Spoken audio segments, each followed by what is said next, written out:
Someone stole a car at a Plymouth gas station that had the family pet inside. Now a Crystal family is asking for their dog back. The incident happened Tuesday, shortly after 6 in the morning at the Holiday gas station off Highway 169 and County Road 9. Reporter Sonia Goins has more on what happened. Topper Vargas was on his way to drop his dog Mona off at a nearby doggy daycare center when he made a stop at this Holiday gas station in Plymouth. After pumping gas, he ran inside real quick, and when he returned, Mona and the dog were gone. It's hard to even talk about, but he left Mona in the car to pay. Rachel Klosowski says her husband was pumping gas into their 2014 black Mazda 3 hatchback and left the car running. The vehicle has a keyless start, so the criminals don't have the keys. So the car will stop once it is in park or they stop for whatever reason. Mona is a 10-month black lab mix and is about 50 pounds. The family has searched surrounding areas for their furry friend, but still no luck. She's not likely to go up to a stranger.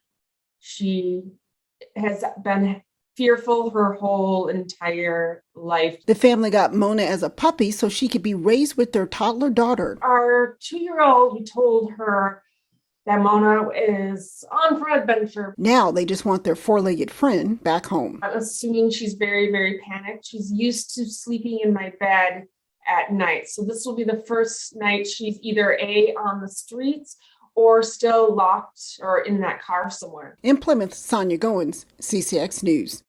Plymouth police are actively investigating this case, and there is also a $1,000 reward.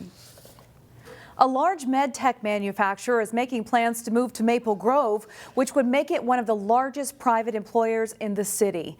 The company wants to relocate to the old Caterpillar building on 93rd Avenue North, which has been vacant for about 2 years. The name of the company is secret because the move hasn't yet been made public. However, city documents say the move would relocate the company's 300+ employees, with plans to add more employees in the next few years.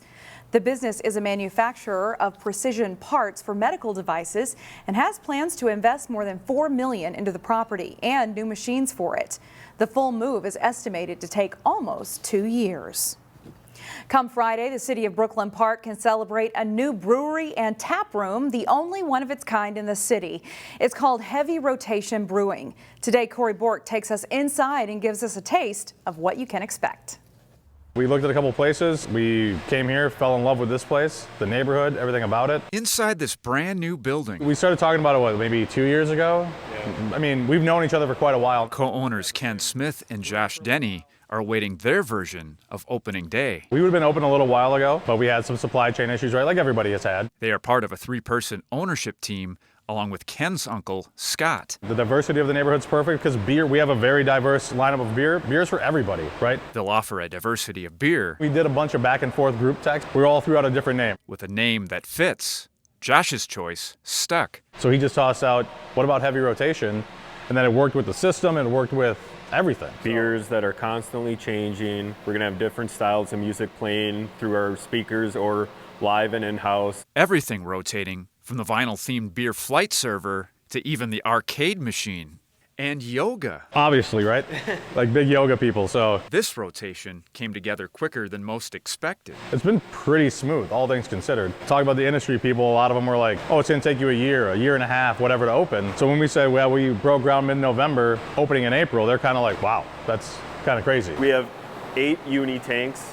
So we'll have 8 different beers fermenting at one time. Josh Denny will be in charge of the brewing. This is going to be the snack pack stout. Or better said, in charge of the rotating. It'll be on this weekend for our grand opening. He mixed in 15 pounds of a chocolate caramel candy for this one. I won't say the candy's name, but it's a popular one and it tastes pretty good. This will be our Farmer Frank's. Ken Smith poured one of his favorites. Just a cream ale, nice, light, easy drinking. To start, we're gonna have 8 beers on. A rotating mix that blends well with the excitement of opening day. I mean, we're gonna have the freshest beer, probably, pretty close to anywhere with how quick he's brewing it, how fast we're going through it. I love to brew.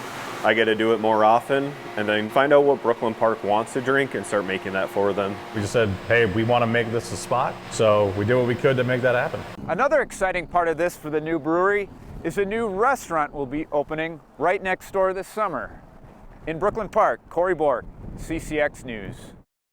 A new restaurant will be opening up soon in Golden Valley. Love Pizza will open soon in the old Smash Burger location near Highway 55 and Winnetka Avenue.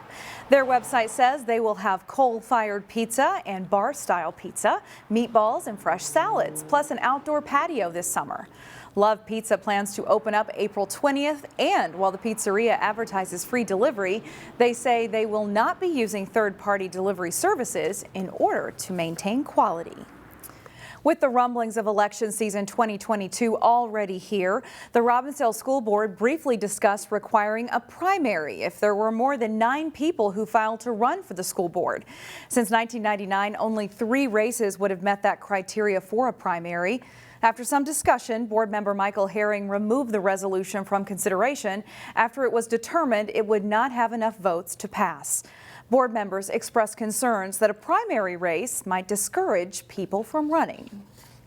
And finally, a story about the legacy of a Park Center High School student that continues to grow.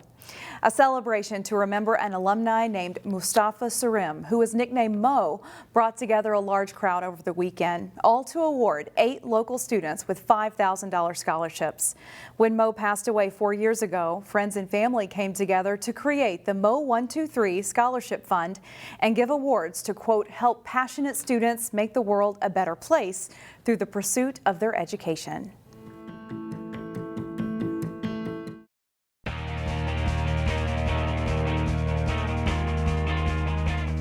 The high school spring sports season is upon us, pending some decent weather, of course.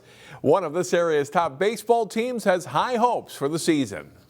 Monday wasn't exactly balmy outside for baseball practice, but it might be the best we get until the weekend. Fortunately for the Maple Grove Crimson, they already have game experience to draw from. The team traveled to Florida last week on spring break and played 5 scrimmages against teams from other states. That gives the Crimson a good baseline to start from.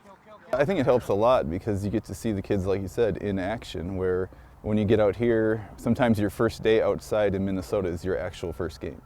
So when you go down there, you get to see live pitching. Your hitters, we get 30 at-bats in. Pitchers get on a mound for the first time. Especially being around the kids for the first time, or all the other teammates, building the chemistry, kind of getting to learn how to play with one another. Getting some warm weather for sure is better than 40 degrees. Former Crimson assistant coach and Park Center High School graduate Jeff Peterson takes over as Maple Grove's head coach this year, following the retirement of Darby Carlson. And he'll have a strong group to work with. With the exception of injured starters Sam Kleiber and Aiden McMahon, the Crimson returned varsity players at every position. Just knowing that we've been in a situation like it, majority of us, I definitely think that that's the biggest aspect that we're bringing back this season. I definitely think that our bats are going to be a lot stronger than last year, and I definitely think our pitching rotation will be just as fiery as it was a few years ago or the last few years, but I definitely think our experience and our playing time the last few years will just bring all of that up. Senior Cole Newell leads what should be a talented and deep pitching staff. Catcher Chaden Fisher, a Minnesota State Mankato signee, returns. First baseman Hunter Gerber swings a good bat and was one of the top RBI guys from 2021. Center fielder Jacob Kilzer is back too and will help to provide a strong defense up the middle. A lot of the players here played on the Crimson State runner-up football team, and Fisher was on Maple Grove State runner-up hockey team. Coach Peterson believes winning in other sports carries over. One of my philosophies is I love multi-sport athletes. You learn so much from playing other sports. And I was telling the kids, even last year, when they were sophomores and juniors here, what they did last year, we had a pretty successful baseball season last year. Those football players even took that into this year's football season. And it just keeps like a continuous circle. The Crimson is scheduled to play Osseo at home on April 12th.